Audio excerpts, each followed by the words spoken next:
Bringt ein Bad in totem Meersalz zu Hause messbar etwas bei Neurodermitis? Ohne die Sonne, ohne die bromhaltige Atemluft und ohne das ganze Ökosystem drumherum.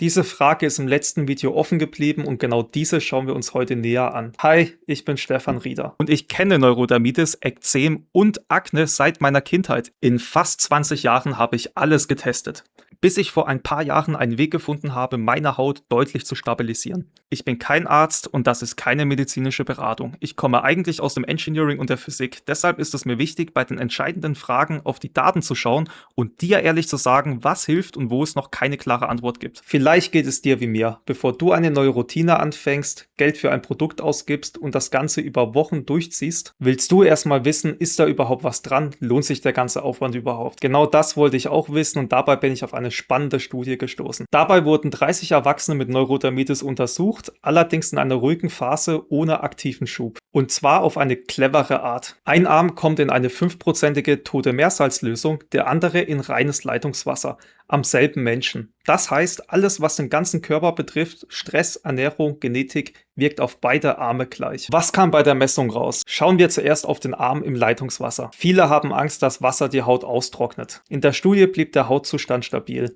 Er wurde nicht besser, aber das Wasser allein hat die Haut auch nicht massiv ausgetrocknet. Und der Arm in der toten Meersalzlösung, da wird es spannend. Der Wasserverlust durch die Haut, das ist im Prinzip Diffusion. Wasser wandert von innen nach außen, war am Salzarm 19% niedriger als auf der Leitungswasserseite. Das heißt, deine Haut verliert weniger Feuchtigkeit an die Luft, die Barriere wird dichter. Und die Feuchtigkeit war am Salzarm 14% höher als am Wasserarm. Die Haut war also messbar mit Feuchtigkeit versorgt. Stell dir vor, deine Hautbarriere hat plötzlich weniger Löcher. Feuchtigkeit bleibt drin, statt zu verdunsten. Die Haut auf dem Salzarm wurde signifikant glatter.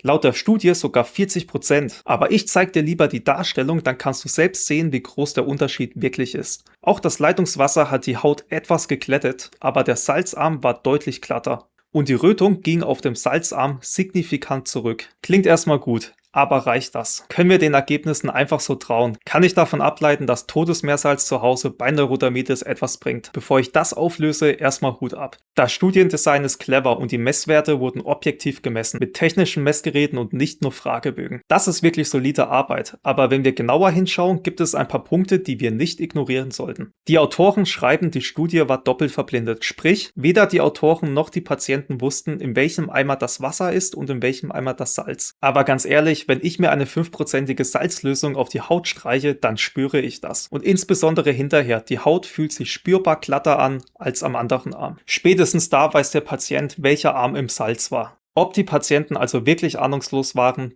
dürfen wir zumindest hinterfragen. Aber selbst wenn die Patienten wussten, was auf ihrem Arm ist, die Messung wurde ja objektiv durchgeführt.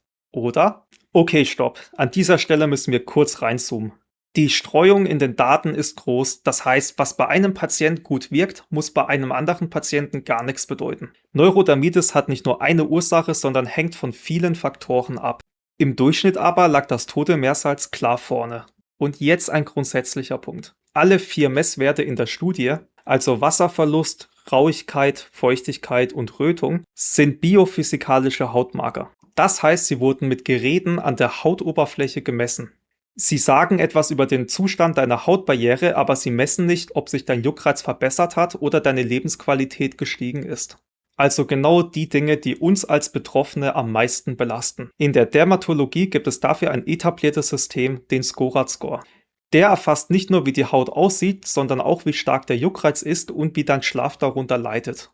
Aber jetzt stellt sich noch eine andere Frage. Gilt das überhaupt für das tote Meersalz, das du im Laden kaufst? Das ist der Punkt, der mich am meisten beschäftigt hat und da muss ich auch ganz ehrlich sein, die Studie beantwortet unsere ursprüngliche Frage eigentlich gar nicht. Schau dir mal den Titel der Studie an. Bathing in a Magnesium-Rich Dead Sea Salt Solution. Das klingt nach totem Meersalz, oder? Aber wenn man genauer hinschaut, was die Forscher tatsächlich verwendet haben, dann war es ein spezielles Tiefensalz aus dem Toten Meer, standardisiert auf stolze 46% Magnesiumchlorid. Das ist fast reines Magnesiumchlorid, also im Grunde Magnesiumflocken. Und um ganz akkurat zu sein, was ich dir am Anfang des Videos gezeigt habe, war eine Lösung aus genau solchen Magnesiumflocken, nicht aus normalem totem Meersalz. Und einer der Autoren arbeitet direkt beim Hersteller des getesteten Produkts. Der Titel erzeugt eine Erwartung, die die Studie so nicht einlöst. Dass es diese Studie gibt, ist wertvoll, aber was sie getestet haben, muss man sich genau anschauen.